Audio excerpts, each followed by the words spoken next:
అందరికీ నమస్కారం అండి. అందరూ ఎలా ఉన్నారు? బాగున్నారా? చెప్పా కదండి, ఆదివారం రోజు రాహుకాల దీప పూజ చాలా విశేషం అని చెప్పి. ఆ రోజు ఆదివారం అండి, అంటే నిన్న జరిగిందండి సాయంకాలము.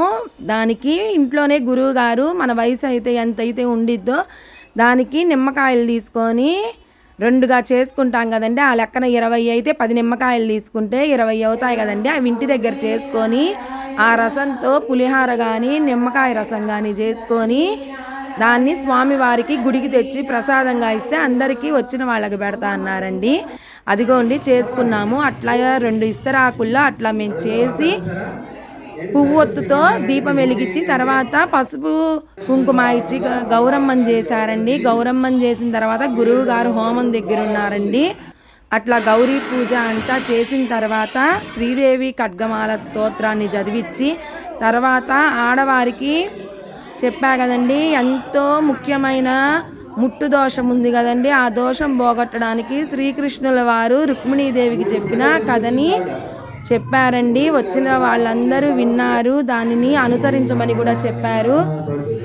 ముఖ్యంగా ఏం లేదండి, ఆడవాళ్ళు ముట్టు సమయంలో తెలిసి తెలియక ఏమైనా దోషాలు జరిగితే ఆ దోషాల వల్ల వాళ్ళ ఇంట్లో సంతానానికి కొంచెం ఇబ్బంది ఉండిద్ది. ఆ ఇబ్బంది కనుక మనకు లేకుండా ఉండాలి అని అనుకుంటే స్నానం అయిన తర్వాత అదేనండి, ఆడవాళ్ళు బహిష్ట అయిన తర్వాత 5వ రోజు ఉండిద్ది కదండి. ఆ 5వ రోజు గోశాలకు అనేది తప్పకుండా గోశాలకు వెళ్ళి గోశాలలో గోమాతకి పూజ చేసుకొని రావాలండి. తర్వాత అదిగోండి వారాహిమాత, ఆ వారాహిమాతకి పసుపు కుంకుమ పూజ చేసి తాంబూలం నివేదన పెట్టామండి. పెట్టిన తర్వాత స్వామివారు హోమగుండాన్ని వెలిగిస్తున్నారండి. ఆ హోమగుండాన్ని చూసి తరించడమే మన మహద్భాగ్యం అండి.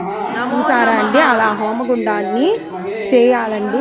హోమగుండం చేసిన తర్వాత మనకి పిడకలు అనేది మనకి ఇస్తారండి. పూజకు పట్టుకున్న వాళ్ళకే కాకుండా అక్కడ వచ్చిన వాళ్ళకు కూడా ఇవ్వడం జరుగుతుందండి. అలా పిడకని మన చేత తర్వాత అండి, అది ముందు గురువు గారే పెట్టారండి. గురువు గారు పెట్టి ఒకటి చేశారండి. ఎందుకంటే రాహుకాల పూజలో అది మనం తట్టుకోలేమంటండి, గురువు గారే చేయడానికి చేశారు.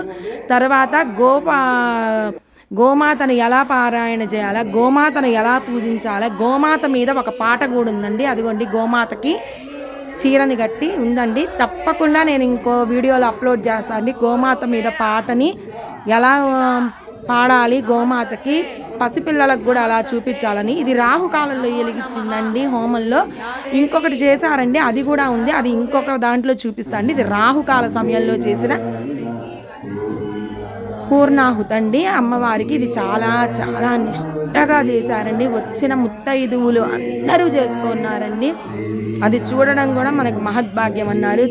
చెయ్యడం అయితే అత్యద్భుతం. చేయలేక కొంతమంది రాలేకపోయిన వాళ్ళకి చూసినా అత్యద్భుతమైన ఫలితాలను ఇస్తా అన్నారు. అందుకే మీ అందరి కోసం చెప్పా కదండి, వీలుంటే రమ్మని, అవకాశం ఉన్న వాళ్ళు రమ్మన్నాను, లేకపోతే ఖచ్చితంగా వీడియో అప్లోడ్ చేస్తానని చెప్పా కదండి. అందుకేనండి నిన్న హోమంలో పాల్గొన్నాము.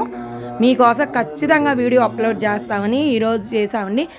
ఈ వీడియో తర్వాత వచ్చే వీడియో ఇంకా చాలా మంచి మంచి విషయాలు ఉన్నాయండి. ఆడవాళ్ళకు సంబంధించి కానీ గోమాతను ఎలా చూడాలనే దాని గురించి కానీ తప్పక చూడండి. అందరికీ నమస్కారాలు.